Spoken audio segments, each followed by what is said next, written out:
Is dead and another is in critical condition after a three-vehicle crash on I-25 near Monument Hill.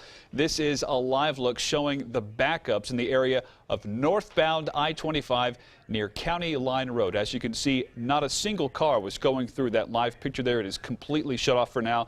The frontage road continues to have some cars on it that are moving very slowly.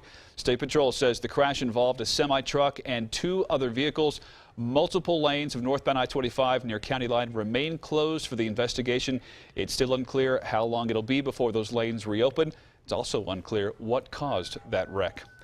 3 attempted burglaries in 24 hours. The botched smash and grab job happening at 3 marijuana dispensaries in Colorado Springs. KRDO News Channel 13's Katie Spencer is live at Sinsemilla Gardens tonight, a dispensary on the north side of the city. And Katie, burglars tried to rip the doors off there to get inside. Yeah, Bart, you could see that it's boarded up now. You could see the smashed glass one in the back of this truck, but that's as far as they got. Because of the heavy regulations in the industry, the security measures here may have saved the day. However, those suspected burglars are still out on the loose. It couldn't prevent this damage, but a high-quality security system at Sinsemilla Gardens was able to stop burglars from accessing thousands of dollars of medical marijuana. They did gain access to the lobby.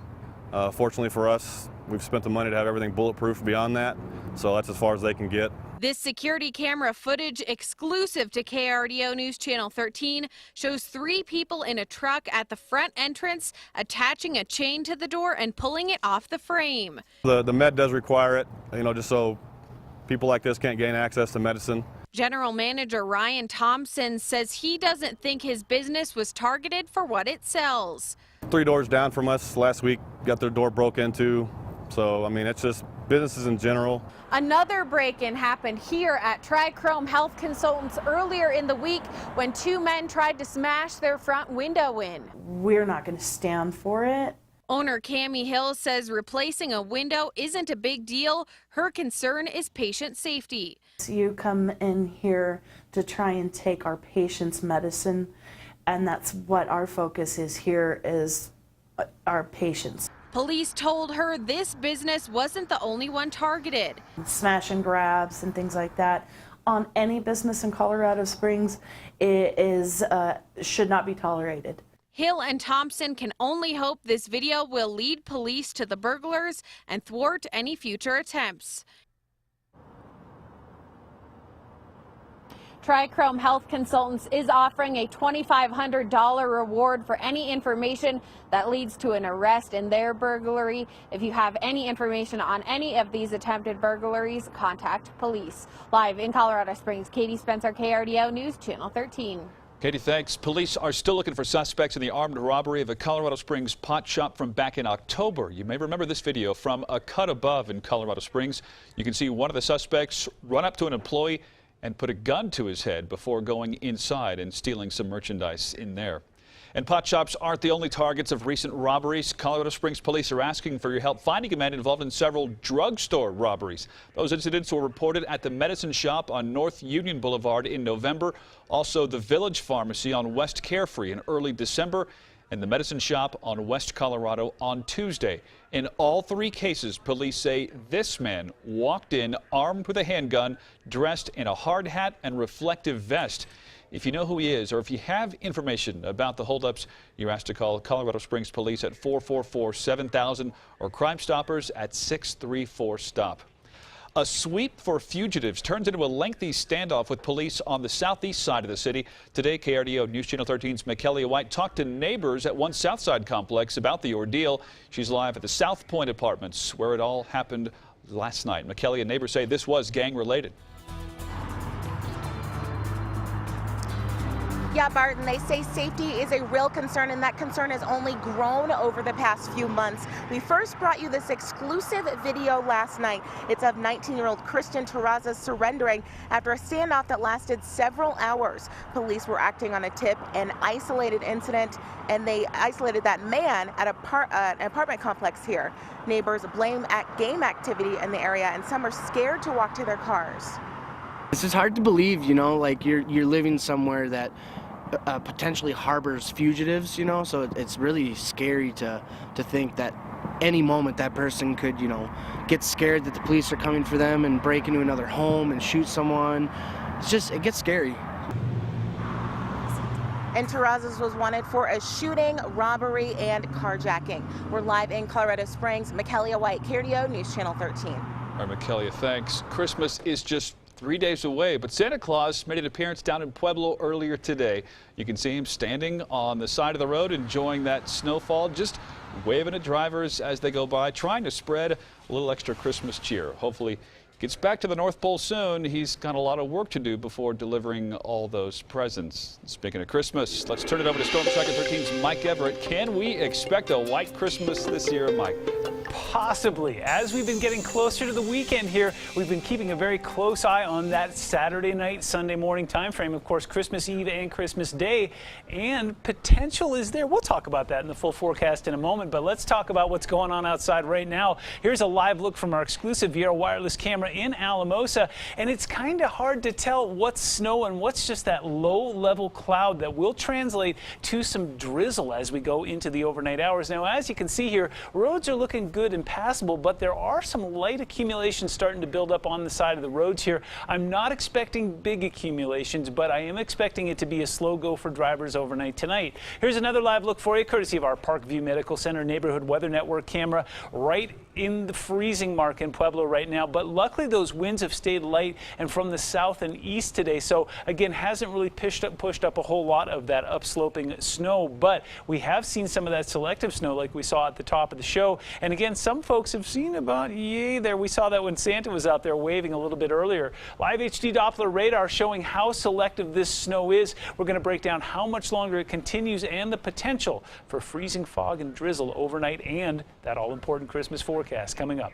Bart, back to you. All right, Mike, thanks. We'll see you then. A gunshot wound almost took his life, but nearly 4 months later, Douglas County Detective Dan Bright is shocking people with his speedy recovery. Bright's legs are still paralyzed, but he's not letting that hold him back. And tonight, we're hearing from Bright himself about his road to recovery.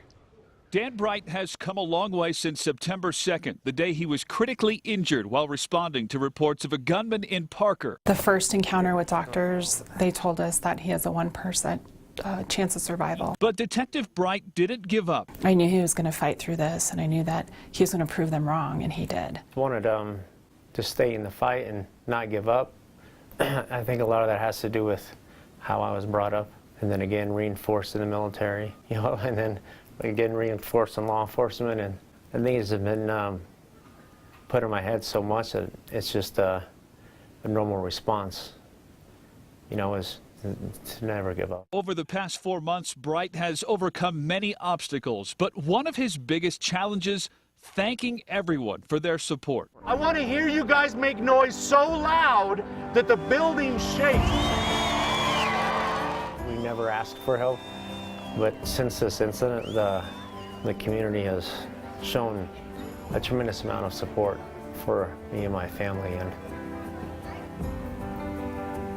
I just don't know how to thank them. Detective Bright and his wife say it's refreshing to see so much support for law enforcement. It also encourages Bright as he faces his next hurdle. I still have that faith that I will be able to walk, and I'm going to try everything in my power to make sure that happens.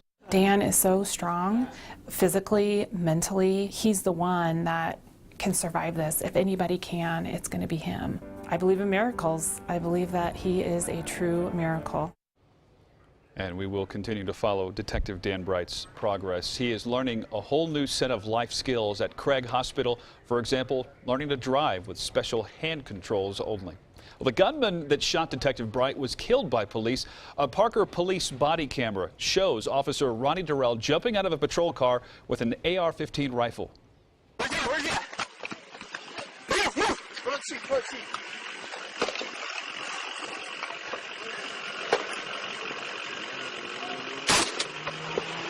Where's he at, bro? Let's see. I got him. He's down. That fatal gunshot you heard killed 40-year-old Randall Roddick after Roddick shot and critically injured Bright and fired at other officers. The confrontation happened near a school up in Douglas County. 3 people are alive in Michigan today thanks to the bravery of a local deputy there. You're looking at body camera footage from Eaton County Deputy Andrew Jenkins as he rushes to the scene of a condo fire, finding 3 people trapped inside the burning home. Stay down. I can't. She can't walk. Okay, I'll get you out. Okay, I'm all right. Okay, go. Get my daughter.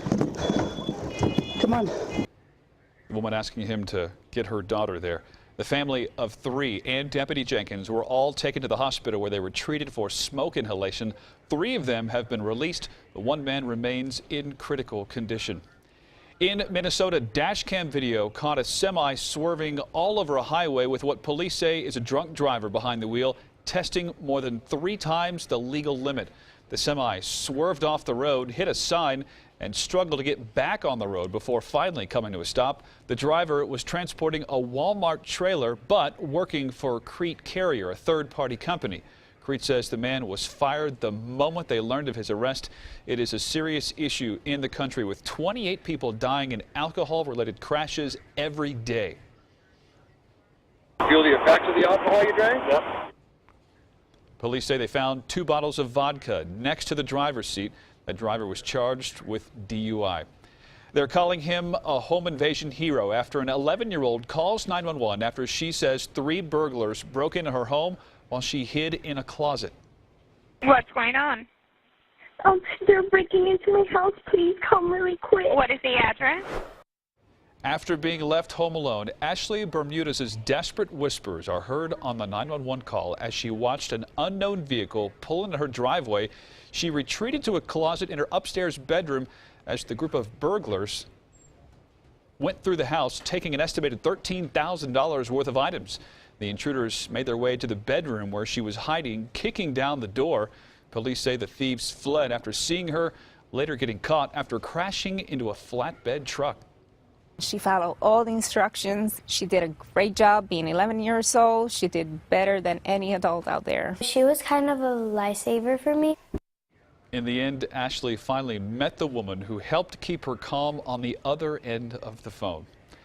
Coming up, most package pirates tend to just grab the item and run, but one man is implementing a bold strategy when it comes to stealing his packages. Also, an exciting day for families in Pueblo after receiving some much-needed gifts. These stories and more coming up.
A happy day for some families in need as they were able to pick up gifts today thanks to St. Mary Corwin and Southern Colorado Family Medicine. For nearly 20 years, SCFM has held its Adopt a Family gift drive to benefit families in need of a little extra assistance during the holidays. This year, SCFM was able to donate gifts, clothing, and essential items to 15 deserving families. Throughout the year, the organization observes its patients and compiles a list of those they believe are eligible to receive gifts. I was surprised. I had no idea anything like this happens. And I just feel really blessed and just really grateful. And I thought maybe a present each. I didn't expect all of this. From the families helping. Romero says she hopes to one day be able to give back to other families in need. When stealing packages, most porch pirates just grab and go. That is not the case, though, for this man in Illinois. He bends down, inspects the package, and then tears it open right there on the porch. Then, seconds later, he walks away with the item in hand. Neighbors say the thief started swiping packages back in September, and he still hasn't been caught.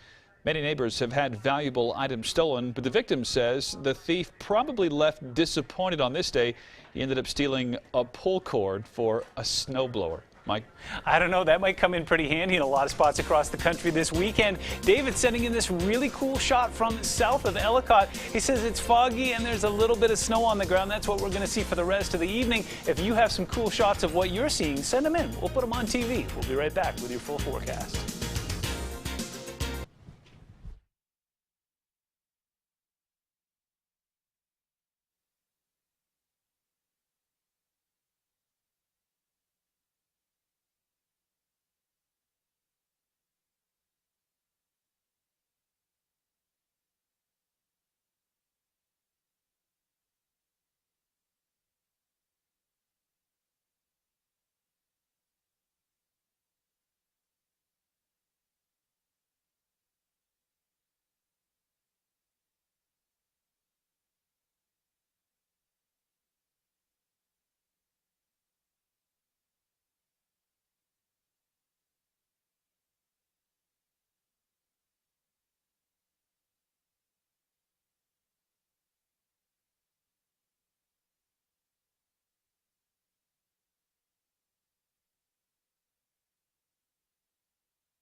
Taking a quick walk around southern Colorado. We're going to take a look up in Monarch Pass right now, where it is not a very fun place to be right now, unless, of course, you happen to be up skiing Monarch, because there has been a lot of new snow there. A lot of the resorts, especially down to the south and west, reporting more than a foot of snow over the last 24 hours and more on the way overnight. But if you are driving into the high country or you have any high country driving plans, definitely bring your A game. We're talking about four-wheel drive and chains here because a lot of those passes will be unpassable in the overnight hours. If you get the option of going on Friday or Saturday, I highly recommend that. Meantime, another place where it's kind of right now is in Monument near I-25 and Highway 105. What you're seeing there in the foreground is not Christmas lighting. That is cars that are not moving in the northbound direction right now. At least weather isn't an issue there, but those mountains are socked in with that low-level cloud cover. 22 degrees, winds coming in from the southwest right now. Here's your live HD Doppler radar. And again, these snows have been very selective today, so a lot of folks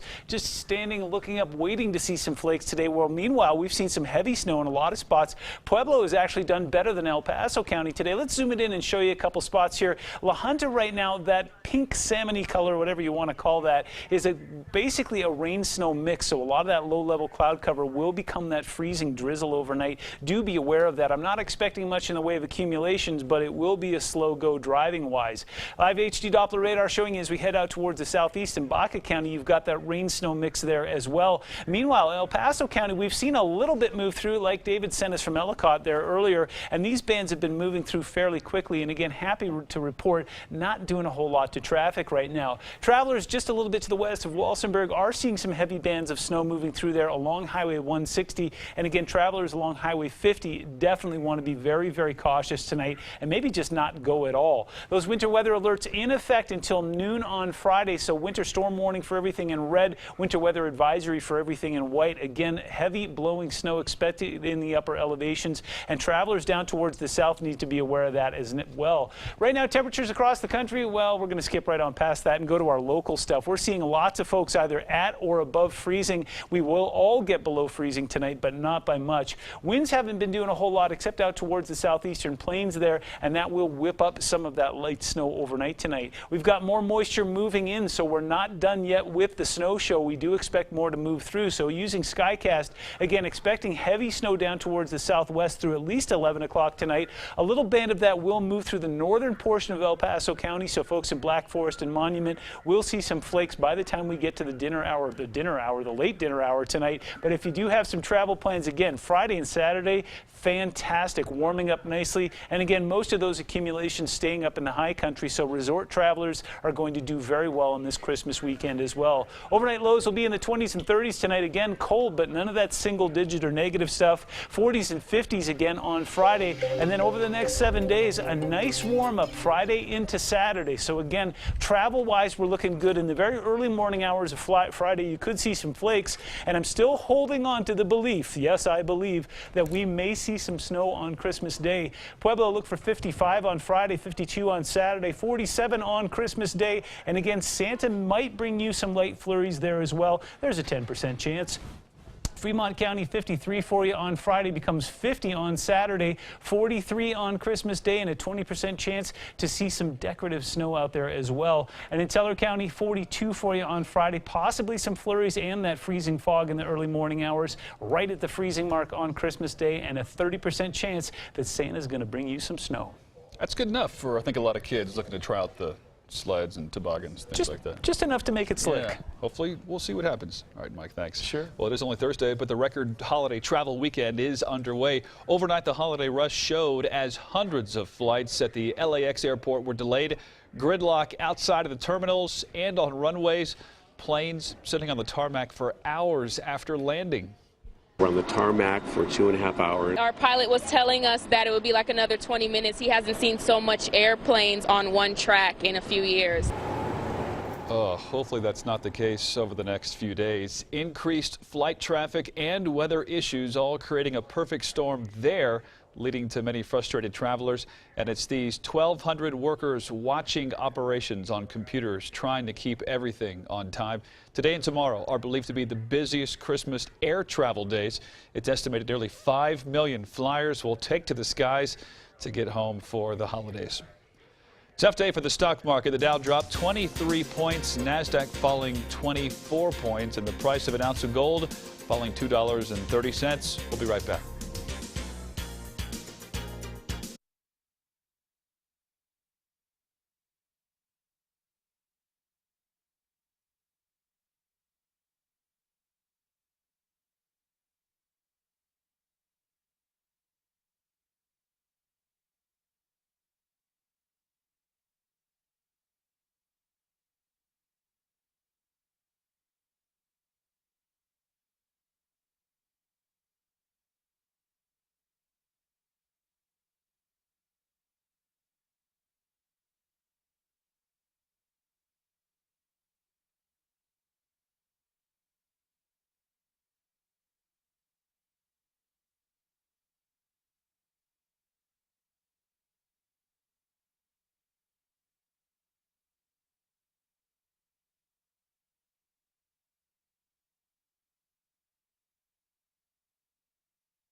Here's another live look from I-25 and County Line Road up near Monument Hill, where we are seeing signs of life along the northbound side of I-25. 30 minutes ago, there was no traffic moving. 2 minutes ago, there was one lane open. Now it appears both lanes are open, so a promising situation, but traffic still backed up quite a ways. Thanks for choosing News Channel 13 at 5 o'clock. We'll see you back here at 6.